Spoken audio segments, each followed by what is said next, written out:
आपण बोलवलं पण तो नाही बद्दल नाही सहानुभूती नको त्यांना आपलं एक प्रेम पाहिजे. प्रेम पाहिजे महत्वाचं आहे. एक्झॅक्टली तर ते आवश्यक आहे. एक्झॅक्टली. ह्यांचं काय स्वतःचं दुकान चालवत आहे ते म्हणजे मोबाईलचं दुकान आहे म्हणजे त्यांच्यामध्ये हे पाहिजे. एक्झॅक्टली. दुसरं थोडं आमच्या इकडे अध्यात्माला थोडीशी वाव दिली पाहिजे. हो अत्यंत आवश्यक आहे. त्याच्याशिवाय लोक शांत राहत नाही. ते घरचे वातावरण विचित्र होतात. म्हणून आम्ही ज्येष्ठ नागरिकांना अध्यात्मावर जास्त कोणी यावर ज्ञानेश्वरी येस येस एक्झॅक्टली. सकाळी तुम्ही कार्यक्रम करा ना येऊन तुम्ही ज्ञानेश्वरी वाचा भगवद्गीता वाचा तुम्ही पहाटे 6 वाजता पोचतो आपण. बरेच कार्यक्रम ते प्रत्यक्ष आम्ही करतो. एवढंच नव्हे चाचा अभी आपको कुरान की कुछ दोहे पढ़ने के आप पढ़ के दिखा सकते हो क्या प्रॉब्लम है? देखो हिंदुस्तान में अभी तक कोई रेडियो स्टेशन ने ऐसा पहल नहीं किया होगा कि कुरान के कोई दोहे पढ़ के दिखाए तो एक्सप्लेन आप भले उर्दू मालूम नहीं पड़े किसी को लेकिन हिंदी में आप एक्सप्लेन कर सकते हो. टीव्ही चॅनल आहे ना ते. हाँ उर्दू हिंदी आहे टीव्ही उर्दू टीव्ही ते पुराणाचं पुस्तक आम्ही घेतलं होतं. हा हा हा आणि त्याच्यातून माहिती काढली की मुस्लिम लोकांचं कुठे कुठे हे आहे त्याचे सगळे आम्ही हे लिहून घेतलेले आणि ते आम्ही सांगतो की हे सुद्धा फार महत्वाचं आहे. विचार आहे ते फार घेण्यासारखे आहे. त्याचे टिपिकल आम्ही शोधून काढले. बघा ते खूप मोठी गोष्ट आहे. बर आता content wise it is different ते सांगितलं तुम्हाला मी की ह्याच्यातलं मटेरियल आपण जे ऐकतो जे ते वेगळं असतं. तिसरं म्हणजे हे सगळ्यात पॉवरफुल मीडियम आहे. पॉवरफुल कसं आहे हे खूप पॉवरफुल कसं काय कारण हे मिनिस्ट्रीच्या हातामध्ये नाही याचा कंट्रोल. म्हणजे दूरदर्शन सारखं नाहीये आकाशवाणी सारखं नाहीये. दूरदर्शन आकाशवाणी जरी गव्हर्नमेंटचे असले ते त्याच्यावर सामान्य माणूस जाऊन कार्यक्रम करू शकत नाही इतक्या सहजासहजी. दुसरं म्हणजे पॉवरफुल मीडिया ग्रुप जे आहे त्याच्यासारखं पण नाहीये. पॉवरफुल मीडिया ग्रुप कुठले झाले आजतक झाले एनडीटीव्ही झाले इंडिया टीव्ही झालं कुठलेही तुम्ही घ्या प्रायव्हेट चॅनल कुठलेही परस्वाधीनच आहे ते सगळं. परस्वाधीन नाही त्यांचे मालक बसले लगेच बंद करून टाकतो. एकही मिळत नाही आम्हाला चॅनल असं काही विषय तर झालेलं. इव्हन लोकल केबल चॅनल जे चालू होत आहेत ते सुद्धा आपल्या कंट्रोलमध्ये नाही कोणाच्या. त्यांना वाटेल तेच वाजवतील आपण बघायचं. म्हणजे मॅकडॉनल्ड सारखा किस्सा झालाय तो. मॅकडॉनल्ड म्हणेल की तुम्हाला बर्गर खाऊ घालेल तुम्हाला खायचं सगळे चालले वेळे झाले. बरोबर आहे का? ती बेसिकली टेंडन्सी सामुदायिक रेडिओ स्टेशनची नाहीये. त्यामुळे भरपूर भरपूर येस. कसं आहे की ती कॉन्सेप्ट सरकारने बदलून सामान्य जनतेच्या हातात एक मीडिया द्यायचा प्रयत्न केलेला आहे. त्यामुळे त्याला म्हणतात सामुदायिक रेडिओ. याची परमिशन प्रोसेस फक्त डिफिकल्ट आहे पण बाकी एकदा मिळाली की ती खूप फायदेमंद आहे. हे गव्हर्नमेंट ऑल ओव्हर इंडियामध्ये त्याला 800 रेडिओ स्टेशन द्यायचे पण घेणारे व्यवस्थित त्यांना भेटत नाही. इनफॅक्ट आम्ही स्वतःच गेलो होतो तिकडे पण आम्हाला पण नंतर त्यांनी सांगितलं की तुम्ही ट्रेनिंग घ्या आणि पुन्हा या. आमचं सिलेक्शन केलेलं आहे त्यांनी.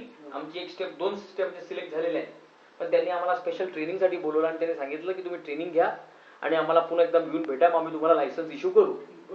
हो बर. सगळ्यात मोठी याचा जो बेनिफिट आहे कम्युनिटी रेडिओचा सामुदायिक रेडिओचा तो डिझास्टर मॅनेजमेंट. म्हणजे एखादी विपदा आली गंगेला पूर आला किंवा भूकंप आला किंवा आता कुंभमेळा त्याच्यामध्ये समजा हे झालं चेंद्राचेंद्री झाली त्याच्यामध्ये कम्युनिटी रेडिओ स्टेशन फार मोठा रोल प्ले करू शकतो.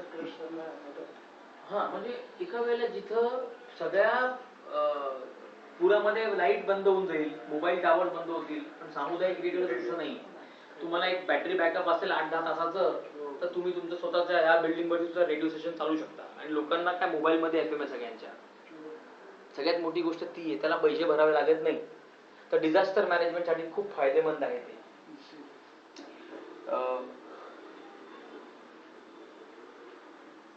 ठीक आहे हे महत्वाचे पॉइंट आहेत.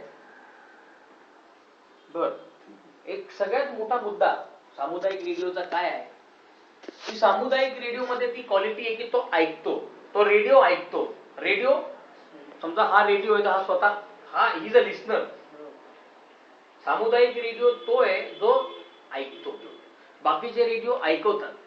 आपल्याला आपला रेडिओ स्टेशन असा करायचा की जो लोकांचा ऐकेल आणि लोक येऊन सांगतील. ठीक आहे. बऱ्याच काळापासून एक ऑल्टरनेट मीडियाची गरज पडत होती. ऑल्टरनेट मीडिया म्हणजे आजतक होते न्यूजपेपर्स होते टेलिव्हिजन चॅनल होते आकाशवाणी होतं दूरदर्शन सगळं होतं, पण ह्याच्या व्यतिरिक्त एक सामान्य माणसाच्या हातातला एक पण चॅनल नव्हता की असं आता हे चंद्रकांतचं ऑफिस हे नेहमी उघडं असतं. एरवी सुद्धा तुम्ही बघितलं कम्प्युटर तो पण काढला त्यांनी, सगळं मोकळं ठेवून दिलं. इथं कोणी येऊन कोणी बसते, टीव्ही चालू करून बसतं. हे उघडच असतंय. का त्यांनी ठेवलंय? कारण हा जनतेचा माणूस आहे. ह्याने काय विचार केला की जनतेचं आहे ना, त्याला जनतेला देऊन टाकतो. तसंच सरकारने विचार केला जरा मोठ्या स्केलवर की जर असा सामुदायिक रेडिओ स्टेशन प्रत्येक गावाखेड्यात प्रत्येक एरियात जर असेल तर त्यांना मोठ्या प्रमाणात एक व्यासपीठ मिळेल की तुम्ही या बोला, तुम्हाला दुसरं कोणी चान्स देत नाही ना, आम्ही देतो. त्यामुळे याचं लायसन्स ते देत आहे. तर बेसिकली सांगायचा उद्देश काय की हे वेगळं मीडियम आहे, एक ऑल्टरनेट मीडियम आहे, एक वेगळं मीडियम आहे जे बाकीच्या मीडियापेक्षा याला वेगळं करतं. त्यामुळे याला म्हणतात सामुदायिक रेडिओ. तुला पण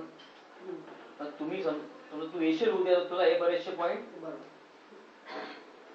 ते तुम्हाला सांगितल्याप्रमाणे न्यूजपेपर्स मध्ये रिपोर्टर्स लिहितात आणि कम्युनिटी मीडियामध्ये आपण कम्युनिटीतले मेंबर्स लिहितात.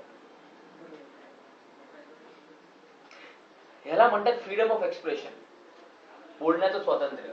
बोलण्याचं स्वातंत्र्य कुठल्याच मीडियामध्ये नाही, सामुदायिक रेडिओवर. ठीक आहे, झाले हे सगळे पॉईंट ऑलमोस्ट कव्हर झाले. ये आता सगळ्यात मोठी गोष्ट, सगळ्यात महत्वाचा पॉइंट जो आहे तो म्हणजे जो मीडिया आहे सामुदायिक रेडिओचा, तो आपल्याला सामान्य माणसाच्या हातात द्यायचा आहे.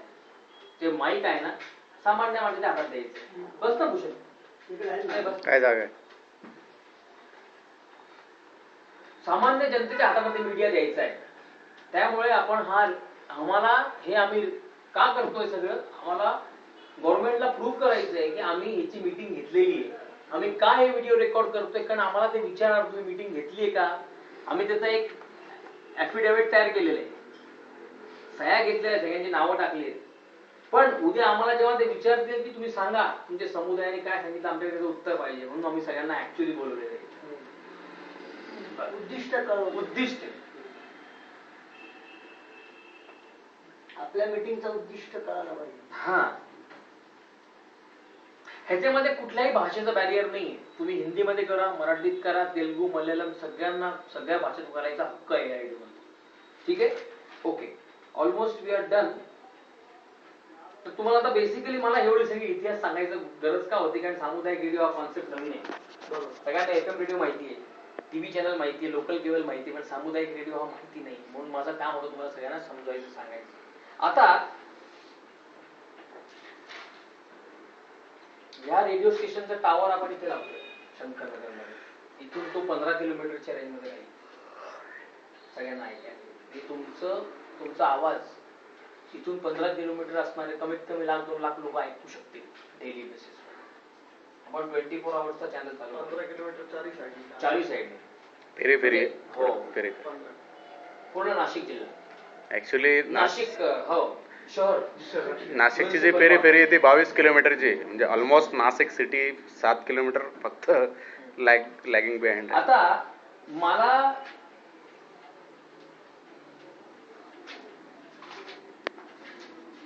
चाचा आपका नाम बोलो ना.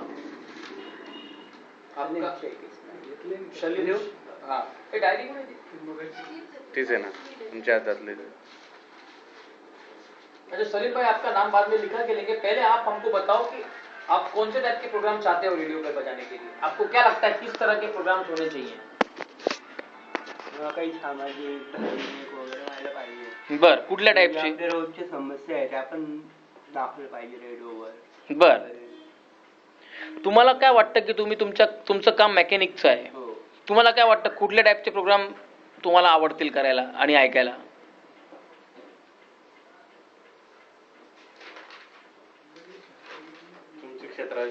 तुमच्या क्षेत्राविषयी नाही, तुम्ही एकदम ओपनली बोला, एकदम मोकळं बोलायचं. रिपेअरिंग बद्दल तर नाही, मेंटेनन्स रेडिओ कसं करायचं गाडीचा नवीन घेतल्यावर. हा म्हणजे तुम्हाला हे हा गाडीबद्दल. बरं, तुम्हाला धार्मिक प्रोग्राम मध्ये कुठल्या टाइपचे प्रोग्राम आवडतील. मी प्रत्येक धर्माची जी चांगलं शिकवणूक, सगळे प्रत्येक धर्माचं शिकवणूक चांगल्याच आहे काही म्हणजे पोहोचवायला पाहिजे. बर, ठीक आहे. आता तुमचं नाव काय. राधे गायकवाड. तुम्ही बेसिकली तुमच्या पायाने तुम्हाला प्रॉब्लेम आहे, काय पोलिओ झाला होता काय? बरं, तुम्हाला काय वाटतं की हँडिकॅपसाठी किंवा ब्लाइंडसाठी कुठल्या प्रकारचे प्रोग्राम तयार केले गेले पाहिजे? कुठले चांगले देवाचे किंवा कुठले चांगले कार्यक्रम केले पाहिजे. सरकारच्या काही स्कीम्स असतील ज्या लोकांपर्यंत पोहोचल्या पाहिजे. सरकारच्या कुठल्याही स्कीम असतील